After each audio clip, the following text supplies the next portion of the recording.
everyone, and welcome to Fun with Captain Starlight. I am Captain Starlight, and super excited to be here today. We have an awesome children's author who we're going to chat to, Alex Mangano. But before we do, I would like to just acknowledge the traditional owners of Sydney, where I am currently streaming from, the Bidjigal and Gadigal people of the Eora Nation. And I pay my respects to their elders, both past, present, and emerging.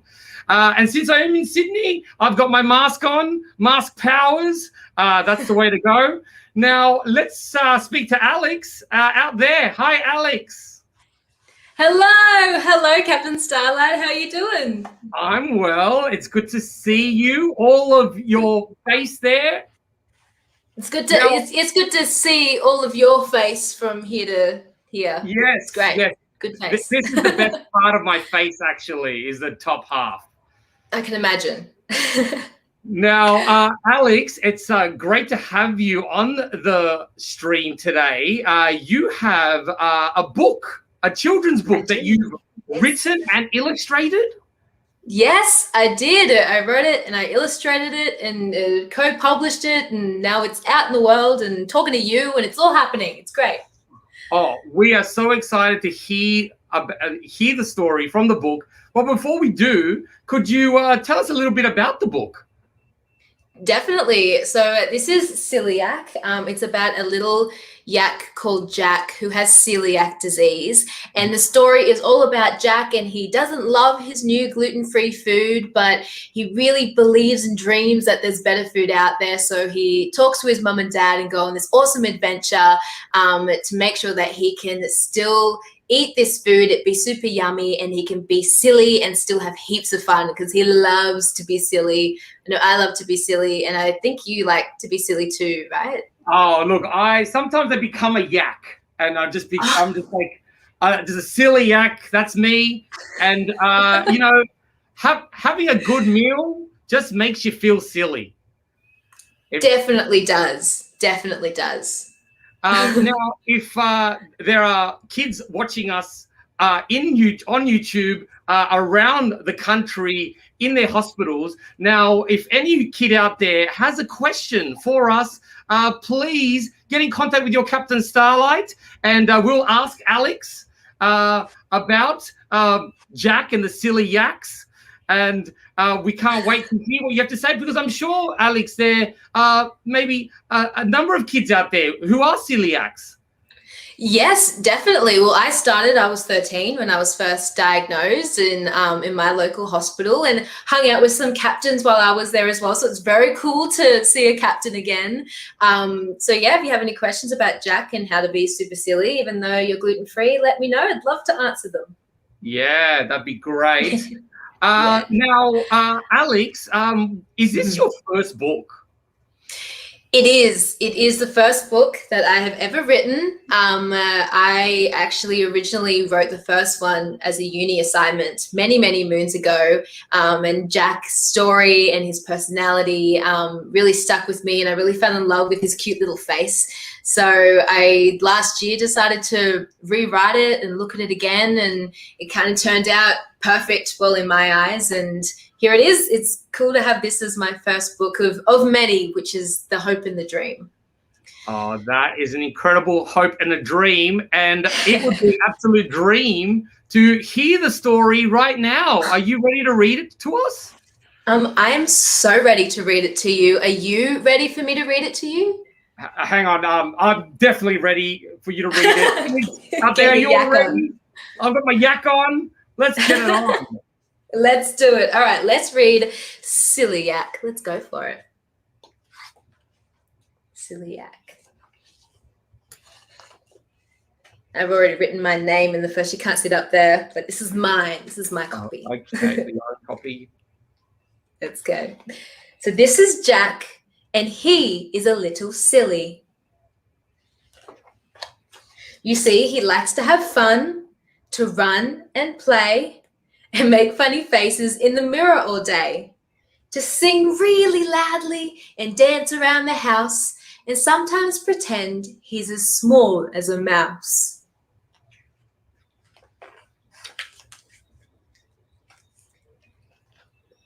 Jack is silly in lots of ways, like how his tummy changed the other day. What he likes to munch, crunch, and chew is now made from something new. It makes pizza bases hard to eat. It makes ice cream cones fall in a heap.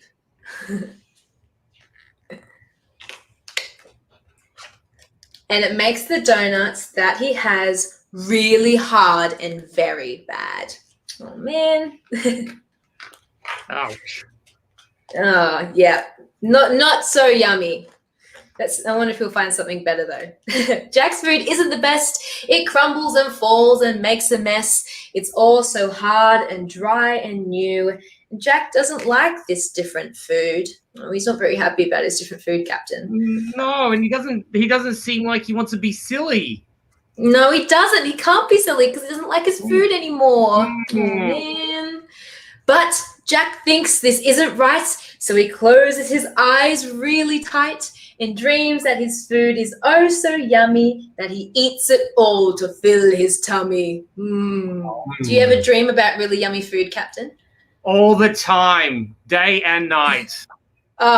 You're dreaming about good food right now? Tuna milkshakes. Just give me one. A tuna milkshake with a booger burger, gluten-free, of course. Just it doesn't get better. Amazing. Jack's dream has to be true. There must be better things to munch, crunch, and chew. He tells Mum and Dad, and they agree to go and find good gluten-free. Yes. Good. Searching. It's out there somewhere. They adventure out. They adventure out and try it all. Every product in every store, from one place then to another. You'll never guess what they discover. What? What are they going to discover? What's it going to be? Pizza places with soft, warm, and tasty bases. A donut stand where everything is really great and very grand. Lots of different flavors of donuts. If you could pick one, Captain, would you pick the purple, the blue, or the orange? I'm going to go the blue because it looks like it's got the most icing on it. It does. I think I'd pick the blue as well. Good choice. Yeah. Good choice. And then a box of ice cream cones that he can eat when he is home. Yum. So many ice creams. Oh, yes. So good. He doesn't have to even leave. No, he can just stay at home and just eat all the ice cream cones. Probably some fruit. He'll put some fruit in there somewhere. Yeah, maybe a mango. Oh, some mango. Maybe mango ice cream? Like gelato? Yeah. Ooh. Yum. So good. Now Jack feels extra special because he knows there are places he can go. He's running off to have some of that ice cream. I can see he's run out. To be himself in every way, to dance and sing and play all day. But best of all, on top of that, Jack can be a silly yak. And that is the end of the story. Oh. Yay! Go, Jack, the Silly Yak, Silly Yak. Yes, the Silly Yak, Silly Yak. Yes. I've got to ask, how did you make that connection between a silly yak and a silly yak? As in a yak that's silly. Well, I think with the core of the story for me and with my experience of being a silly yak is I love to be silly. And even though I am a silly yak, being silly is such an important part of making sure that even though I have to eat this gluten-free diet to be sort of normal, even though you're being silly. So I think just that was the connection, and then how it kind of sounds the same. I don't know. I think it just kind of was like, oh, they're words and they work, and I love to be silly. And yaks are just super cute. I was going to ask you about some yaks, but before I do, hello, Alex. We have a question from Lara at Monarch. Hello, Lara. And she wants to. She's asking, is it hard to write a book? how can I start writing a book? That is a brilliant question, Lara. It is kind of tricky to write a book. So I started writing this book, as I said before, for a university assignment. I did a course for design and storytelling, and the end result was to create a book. I had no idea what I was doing. I'd never illustrated anything before. I'd never really written a book before. But something for me that really helped, and this might help you, Lara, is writing something that you're really passionate about and something that you love to talk about. I love talking about cute, silly things like Jack does, and celiac disease is something that I live with and something I'm passionate to talk about. So I reckon you can start writing a book by thinking about a story that you have that you really want to tell, and then just start writing it down. It takes a bit of time and patience, but definitely go for it. I reckon you'd write a really cool book. Yeah, that's great advice. So, Lara, from when you started, so when you first created the book to now, how long has that taken? Whew, okay. Well, I first wrote the first version of it 3 years ago, but then I didn't think about it for 2 years. And then last year is really when I started working on it. And I think I had a lot of time at home to just be creative. So it took me a few months with doing it every single day, rewriting it. And then once the story was really solid and really fun in the way that I wanted it to be, it was then getting into illustrating, which took another few months to do it every single day. So I think if I still had all of my work last year, I wasn't at home just creating, it would have taken a lot longer. Yeah, you really use that time wisely to create. That's awesome. Yes. Hey, we have another question from Lara. Oh, she's thanking you, and she also wants you to know that she likes unicorns and poopies. I love unicorns and poopies too. I'm glad that we're connecting on this. That's a great thing to be passionate about. Maybe you can write a book about unicorn poo. Yes. Yeah. Maybe. The poopy unicorn. Oh, there you go. There's a title. Brilliant. Yes. Now, I'm not sure if that unicorn was poopy because of what it was eating, and maybe it needed to change its diet somehow. But we could have a silly yak too on the cards. I like it. We can work together on that one, Lara.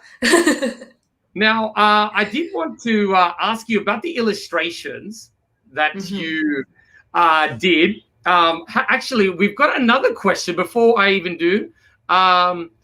It's from Nicholas, and she's Nicholas. I have to look off screen because the captain has just flashed me a note, and so we don't need technology. We can just do that still. And Nicholas asks, when did you start writing books, or have a love for writing in general? Yeah, I've always enjoyed writing. When I was a teenager, which I'm not anymore, unfortunately. When I was a teenager, I wrote a novel, which isn't great at all. It was just a whole lot of fun. But I've always had a passion for creative writing and coming up with stories. And if it's not through books like this, it's through theatre. I love making theatre. So I've always had a bit of a passion for writing and creating. So for a while, a long time. Yeah. Awesome.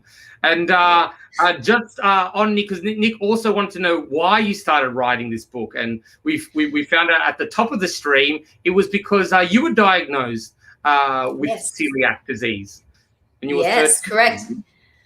I was, I still am. 10 years now, 10-year anniversary, which is very exciting to have celiac come out 10 years down the road. For me, something that stood out really strongly to me is the silliness that I've experienced throughout my whole life of diagnosis with my family, with my health team, who are amazing and still very supportive. So that's something that was, why just start writing? Because of that, I wanted to share that story with other people, that even if you have, regardless of what your eating restrictions are, that you can still be silly, still get together with your family and your close friends and not let it get in the way. Use it to continue to be yourself. I think that's why. And it's great to know that there's so many more options available to people with celiac, and the options are like really, really good. So incredibly good. 10 years ago, there was nothing. No one even knew what the word gluten was, and now you can kind of go everywhere, which is so great, and it continues to normalize it so people can still be themselves. They don't have to go out and feel really different anymore, which is nice. Yeah, I was able to experience eating gluten-free donuts for the first time a couple of weeks ago, and I'm fortunate enough that I can eat anything. It can, obviously I love a booger burger, tuna milkshake, bin juice. I can stomach it all. And so obviously donuts are a staple to my diet, and I can eat all types of donuts. But the other day I had my first gluten-free donut, and oh my gosh, like it was mind-blowing, the taste, but the feeling in my guts was great. I had like another 10 because I felt like there was so much room there still to fill up. I love that. That's fantastic. The less gluten and things, the more of them you can eat. Obviously, that's the moral of that story. There's some gluten-free donuts that we have. I think it's all around the country, but G-free donuts, they are so good. They make me very happy anytime I go to the markets and they're there. I will eat many of them for breakfast. So they're very yummy. And they can come vegan as well, which is helpful. Oh, great. Yeah, two boxes tick. So, yes, if you're out there and you're not a celiac, you can still eat all the awesome celiac food. Yeah, join us. There's heaps of yummy stuff out there. Oh, great. That's awesome. Now, I was going to ask you about your illustrations because they're particularly interesting. They look like they're almost crafted. They actually look like they've been crafted with like some, cardboard and paper. What was the process behind creating those illustrations? Yeah, so Jack himself, I don't know if you can see it in the background of my thing. You might be able to. He's like up in the corner, maybe. Oh, yeah. Somewhere. There he is up there. So that is Jack that you can see. So because I mean, I can't say this now. I'm not an illustrator, but I am because I have a book that I say I'm an illustrator in. You're an illustrator, Alex. I am, but before then, so creating Jack like this, he's collage. So I kind of like made his head, his body, and his legs, and then ripped up just brown paper that I had lying around the house and stuck it on, and all of the white bits that you can see in Jack printed out recipes, celiac gluten-free recipes from the internet that I ripped up and then put into him as well. So that's how he was made, just collage and sticking things together. And then all of the other illustrations in it are all done on like Adobe software on Photoshop, which again was another big learning curve to figure out how to do that. But really finding, because before now drawing a stick figure was a challenge for me. So it was really finding my own illustration style, like what it looked like. And I'm very lucky that the not perfect illustrations sort of work really well for Jack and Jack's story. So it took a bit of time and a lot of doing something going, that looks nothing like a donut, until it eventually did. But no, I'm very happy with how everything turned out. I've learnt so much, and now I can do it with all of other things, which is great. Yeah, I'll be honest, all that food looks very edible, and I get cravings. That's always a sign of a good illustration, when you can make food look like it's real and you want it. Thank you, Captain. That means a lot. That's great. Yes, but really, don't eat the book. It's not edible. No, you don't think so? No, I don't think so.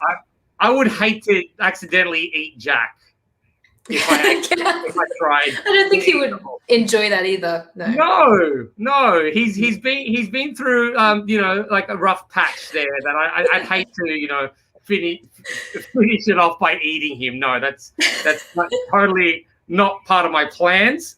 Now, one particular thing I really enjoyed about the book is the struggle that Jack has, and I'm sure you went through this struggle yourself, when you had to try so many different options, gluten-free options, over the years. Can you tell us a little bit what the experience was like for you, having to be like this gluten-free taste tester?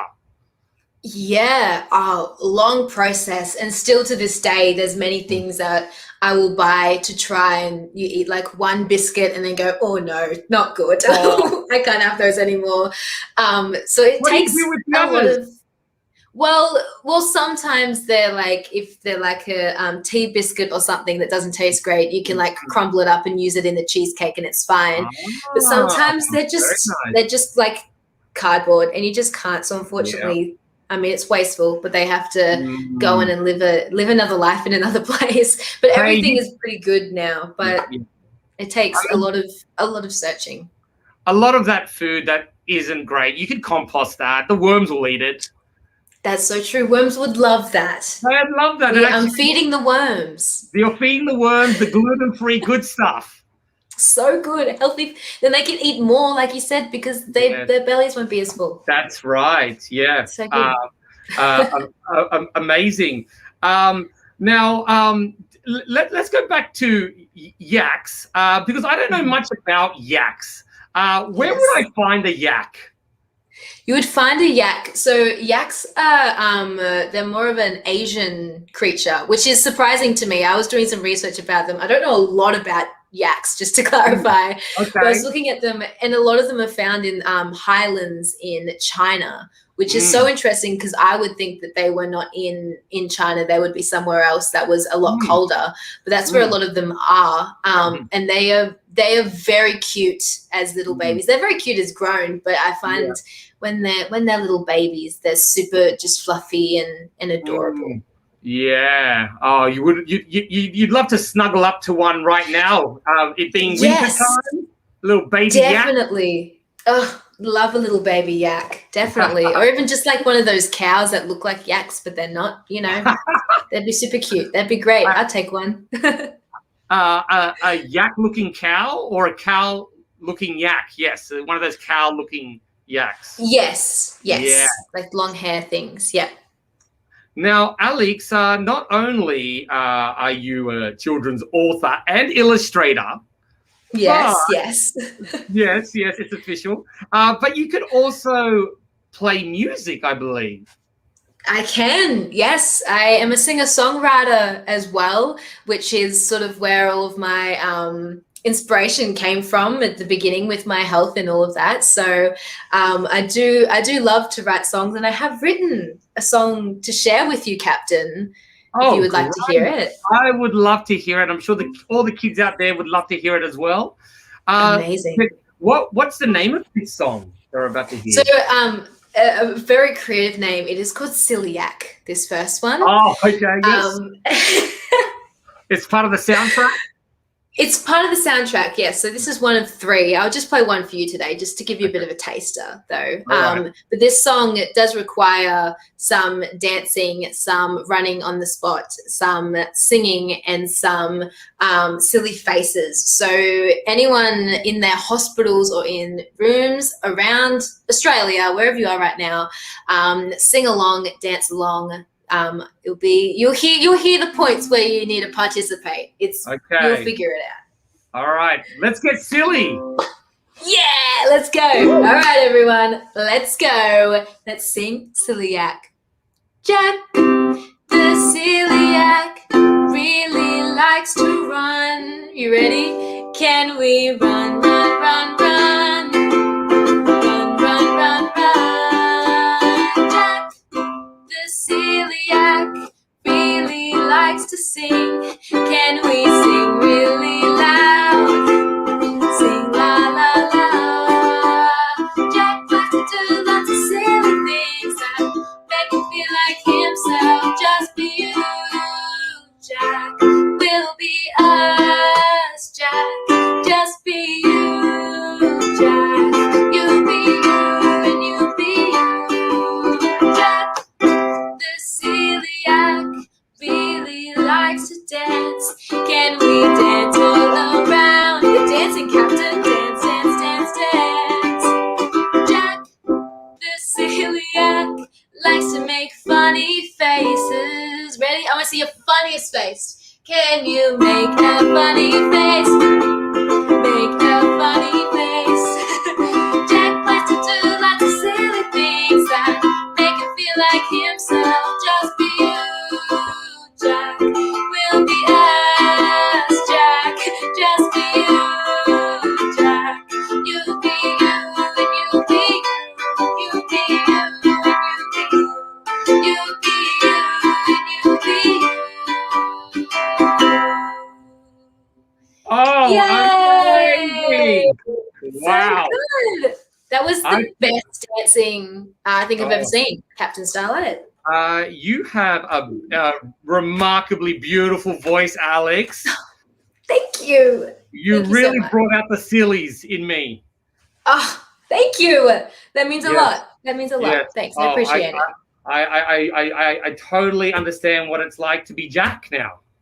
Oh, definitely. Totally. You need that song to bring out the silliness. It was taken away a little bit. Yes. And then we brought it back. Brought it back, all that running, all that dancing, all those silly faces.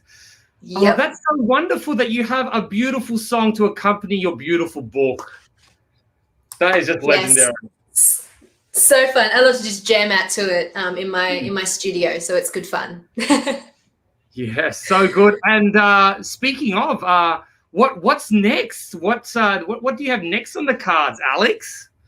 Yeah, well, this book is really the big thing at the moment, is getting it out there, and you can all purchase a book at my website, Chasing Lions Drama Adventures, if you're interested, and you can join the journey. You're going to have to say that a lot slower. Oh. Chasing Lions Drama Adventures. Drama Adventures. Look it up. Yes, excellent. You can follow Jack's story there and everything, and see any events that we have coming up. So it's a lot of fun. We have many exciting things planned for Jack for the rest of this year and into the future. So we'd love to have you all on board. It's so much fun.